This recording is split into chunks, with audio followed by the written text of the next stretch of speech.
Bonjour, vous allez visionner donc une vidéo qui appartient à un article et qui lui-même appartient à un ensemble, je dirais, d'articles qui ont été regroupés sous forme de cours dans le blog 3-4-5D, le rassemblement. Donc vous savez que la démarche sur la voie de l'éveil demande d'aller fouiner un tout petit peu partout et nous sommes souvent perdus par rapport à tout cela devant cette masse énorme d'informations. Donc à ce titre, eh bien, sur ce blog, eh bien, vous aurez la possibilité de pouvoir, je dirais, aller à votre rythme en regardant par exemple quels sont les préalables au cours, le cours lui-même divisé en 12 chapitres, ainsi qu'avec les suppléments. Donc pour les autres parties, eh bien, vous aurez l'occasion de découvrir quand vous y viendrez. Donc n'hésitez pas, quand vous aurez visualisé cette vidéo, d'aller visiter le lien de l'article lui-même et ensuite, eh bien, ce sera à vous de faire votre propre chemin selon votre cœur. Merci, au revoir.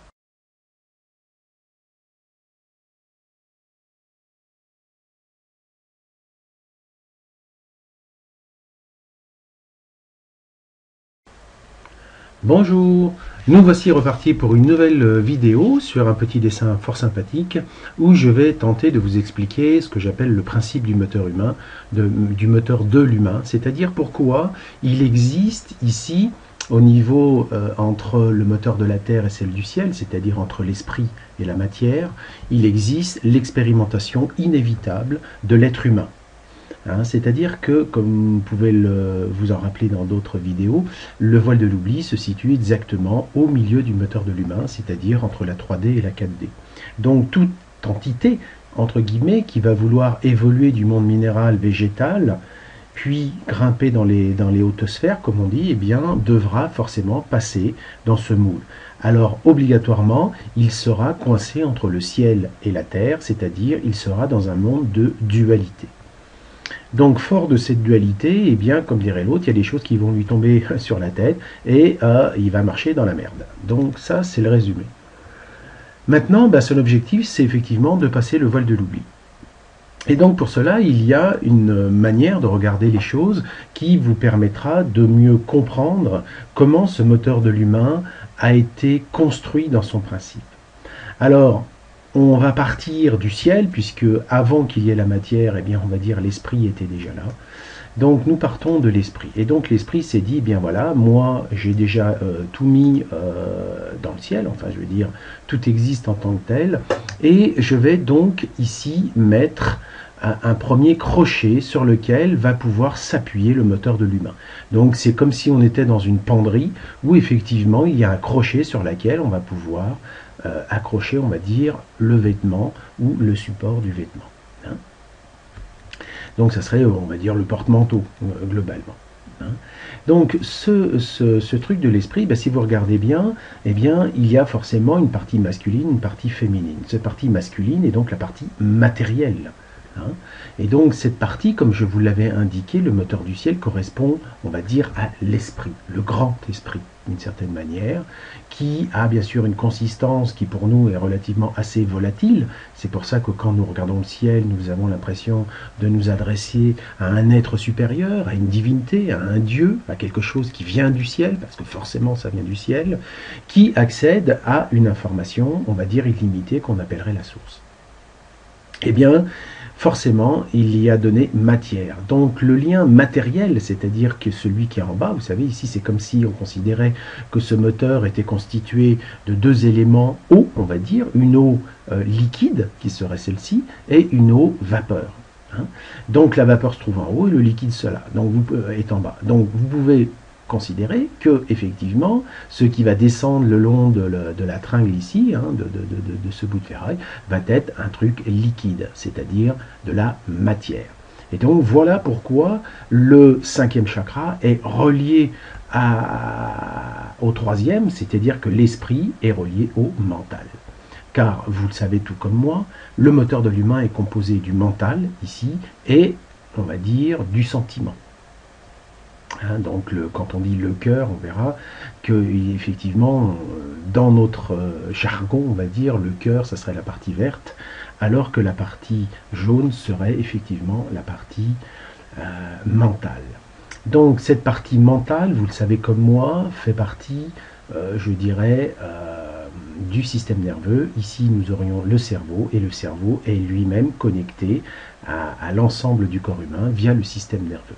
Donc ici, comme je vous l'avais dit dans un dessin précédent, eh bien, nous avons les branches et les feuilles, et ici, nous avons les racines qui sont profondément enracinées, bien sûr, dans la terre, puisque ici, ça serait le tronc, d'une certaine manière. Alors, le truc, voilà comment ça s'est fait. Donc le mental se retrouve effectivement bien en 3D. Donc l'esprit ne passe pas, comme vous le voyez, directement via le cœur. Ça n'existe pas, car l'eau liquide ne peut être dans l'eau, on va dire, vapeur. Hein. Donc l'eau liquide va passer là. Et bien sûr, il fallait que ce moteur, lui aussi, soit, je dirais, connecté au moteur de la Terre. Le moteur de la Terre, je vous le rappelle, c'est votre véhicule.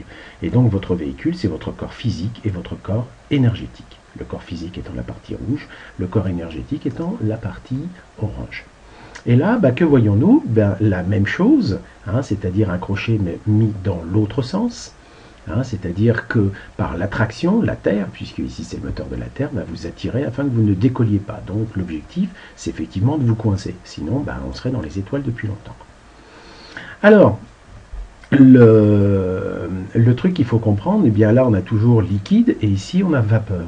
Or, qu'est-ce qui peut monter dans le tuyau ici? Ça ne peut être que la vapeur. Donc ici, bien l'air. Hein, on a de l'air, on va dire, de l'eau, hein, c'est comme vous voulez, et bien le moteur de la Terre amène de l'air ici au moteur de l'humain. Voilà donc comment se fait la construction du moteur de l'humain. Et on voit qu'il y a effectivement toujours une analogie, bien sûr, entre la partie matérielle des différents trois moteurs. Nous avons toujours la même connexion qui se fait par nature, on va dire, entre les trois éléments, je dirais, plus vibratoires, alors que là, ce sont les éléments matériels. Eh bien, nous voyons en fait comment c'est fait. Donc, en clair, si vous désirez monter au ciel, vous allez avoir un souci. C'est-à-dire, comme beaucoup de gens pensent, il va falloir pour eux, entre guillemets, dire voilà, je pars du mental, j'y mets de mon cœur, ensuite, par la même occasion, si je traverse la gorge, ça serait pas mal, et puis là, par mon fameux troisième œil, par mon fameux sixième chakra, je vais pouvoir connecter les dieux. Vous pouvez voir que d'après cette construction, c'est une théorie totalement absurde, puisque après, il n'y a rien. Donc, pour toute personne désirant aller au ciel, eh bien, ça s'appelle une voie sans issue. Voilà pourquoi toutes les religions disent, eh bien, il faut non seulement sauver votre âme, mais aussi il faut qu'elle monte au ciel. Le truc, c'est que le ciel, pour l'âme, enfin pour la terre, entre guillemets, ça s'appelle tout simplement l'astral.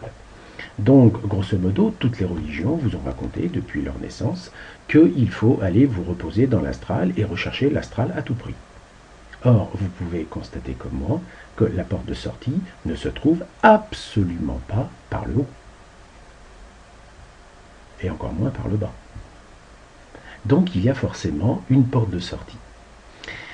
Cette porte de sortie, eh bien, je vais vous la montrer tout simplement. Alors ici, eh bien, je vais faire une petite analogie de plombier, hein. C'est-à-dire que ici, nous pouvons considérer que nous sommes dans les bains thermiques de la Terre et que, grosso modo, eh bien, la Terre nous donne de cette fameuse chaleur, hein, thermale que j'appellerais l'eau chaude. En clair, eh bien, si vous avez les organes sexuels ici et la sexualité là, c'est-à-dire la vie, eh bien, effectivement, ça fait chaud, ça fait très chaud, comme on dit. Hein. Et donc vous pouvez comprendre qu'à ce titre, eh bien, quand votre corps a des pulsions, on va dire, de reproduction, parce que lui, votre corps est un véhicule qui a envie de faire des petits, eh bien ça va aller vous taquiner les sentiments et les émotions. Ensuite, eh bien, comme on dit, eh bien, si vous voulez vous faire refroidir, c'est pas difficile, hein, eh bien, c'est, comme on dit, une douche. Vous allez vous prendre une douche froide. On vous dit jamais pour vous refroidir d'aller vous tremper l'eau dans les lacs gelés. On vous dit que vous allez vous prendre une dégelée, enfin, entre guillemets, qui est une douche généralement froide, voire glaciale. Et donc, vous voyez que derrière le vocabulaire populaire, il y a des vérités profondes.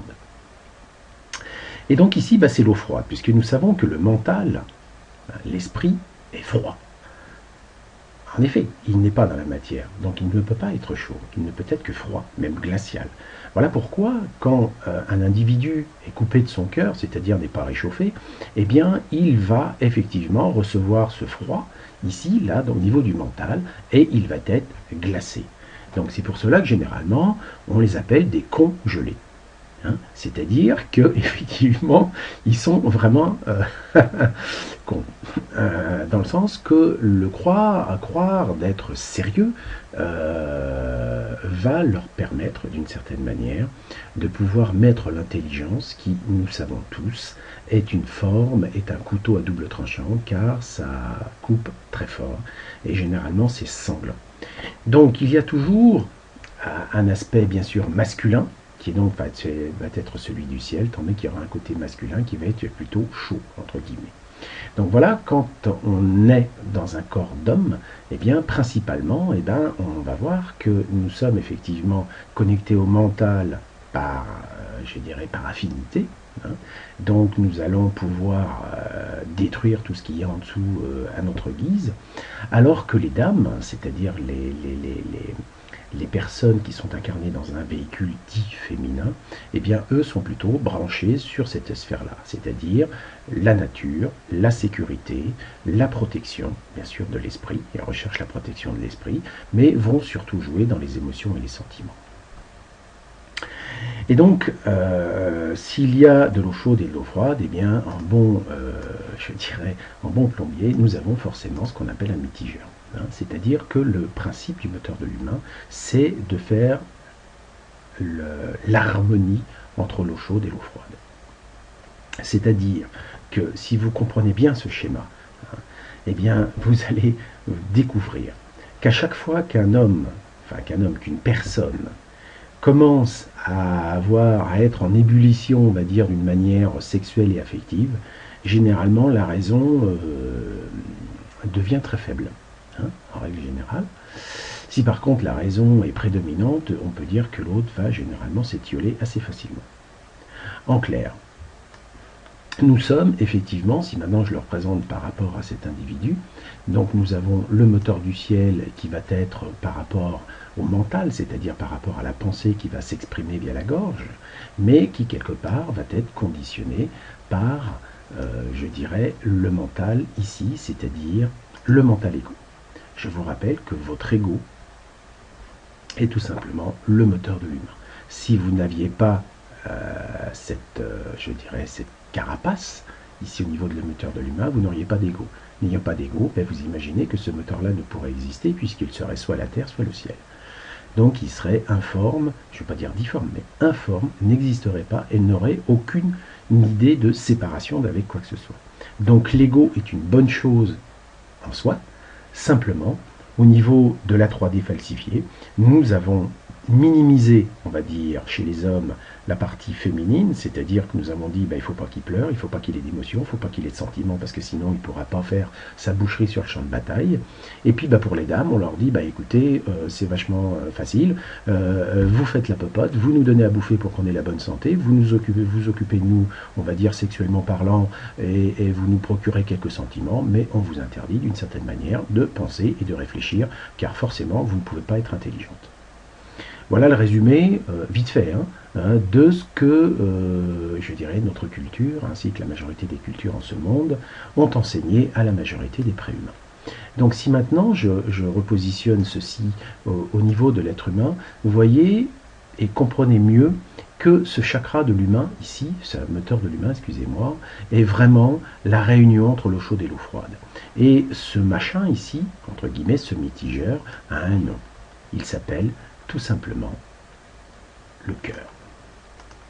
Donc le cœur est la pompe, est le centre où il va se faire le mélange. Or, d'après vous, l'aspect masculin, si vous avez bien suivi tous mes cours, c'est l'aspect, on va dire, contenant, effectivement, c'est-à-dire la forme, la géométrie, alors que ce qui est d'ordre féminin va être le contenu, c'est-à-dire ce qu'il y a à l'intérieur.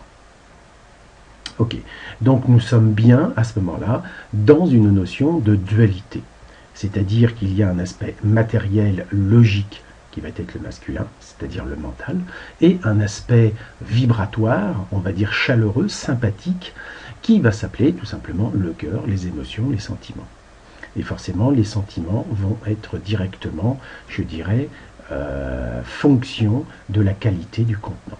En clair, si vous avez un mental, c'est-à-dire la partie bleue que j'ai représentée là, qui est très fort, c'est-à-dire qui est très refroidissant, eh bien vous pouvez imaginer que ce qui est à l'intérieur va plus ressembler au réfrigérateur, au frigo, à quelque chose de frais, et que on va se cailler les miches si on y reste un peu trop longtemps.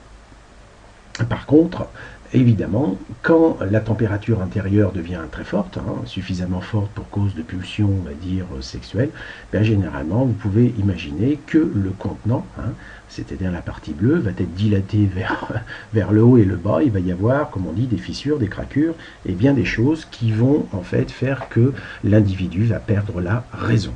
Et donc, s'il perd la raison, on appelle ça la passion. Donc, en clair, le principe du moteur de l'humain, c'est simplement un mitigeage, on va dire, cohérent entre l'eau chaude et l'eau froide, entre l'esprit et la matière. L'esprit n'a rien à faire de se reproduire. Ici, le véhicule, il se dit, si je ne fais pas de véhicule, j'existe plus, donc il vaut mieux que je fasse du véhicule. Ici, ça fournit, comme on dit, d'une certaine manière, les conducteurs, et ici, ça fournit les voitures.